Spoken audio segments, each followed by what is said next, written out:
Have you decided to lease your next car? You probably already know that leases come with mileage limits, while some of you might already be hitting or blowing way past the allotted ceiling. What can you do to avoid this, and how can you proactively prepare a lease agreement to fit your needs from the get-go? Tip number 1, prioritize mileage needs before you sign the lease. When leasing a car, it's easy to focus on the principal amount and upfront fees as a top priority, but to realistically consider mileage limits is the bigger deal breaker. Since spending less per month is the primary motivation for leasing a car, remember that your lease payment will increase with higher mileage. Knowing how many miles you drive per year is very important before deciding to lease. Tip number 2, consider a high mileage car lease. If all the traditional reasons you want to lease a car still make sense to you, but the mileage is too limiting, ask for a high mileage lease.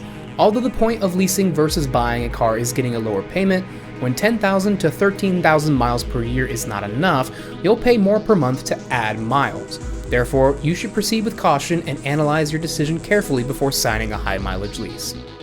Tip number 3, consider what you would do if you were to move, lose a job, or experience another unforeseen occurrence. Having the ability to transfer the lease could be the least expensive option in some scenarios. There are websites out there that can match you to people looking to take over a car lease if you want to get out of yours. One is swapalease.com, another is leasequit.com. But remember, you cannot do it without a transferable lease clause in your contract, so make sure you already have a lease with this or you are looking for one that includes it. Tip number 4, keep track of how many miles you have. The amount of miles on a lease varies from lease to lease. As mentioned, some options include high mileage limits, but the typical range is between 10,000 and 15,000 miles per year. A high mileage lease might include 25,000 annual miles or more. Calculations ahead of time can help you choose the mileage cap that's right for your driving habits, and low mileage leases cost less, but they aren't a good option if you spend considerable time on the road. No matter what mileage limit you choose, careful monitoring through the lease term will keep you on track to avoid paying excessive mileage penalties. Tip number 5, add miles to your lease after signing.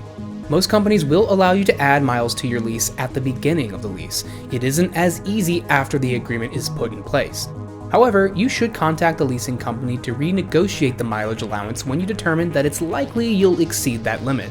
You will have to pay if the company agrees to amend the lease terms, but the additional cost will likely be less than the per mileage overage penalty due at the end of the lease. In summary, mileage limitations can be the most significant deterrent to leasing. It's a worthy concern because the number of miles offered may not be enough for some drivers. This is especially true for people who drive long distances regularly in rural areas. And if returning to the office after work from home remains a concern, mileage limits should ultimately drive your decision to lease or not to lease.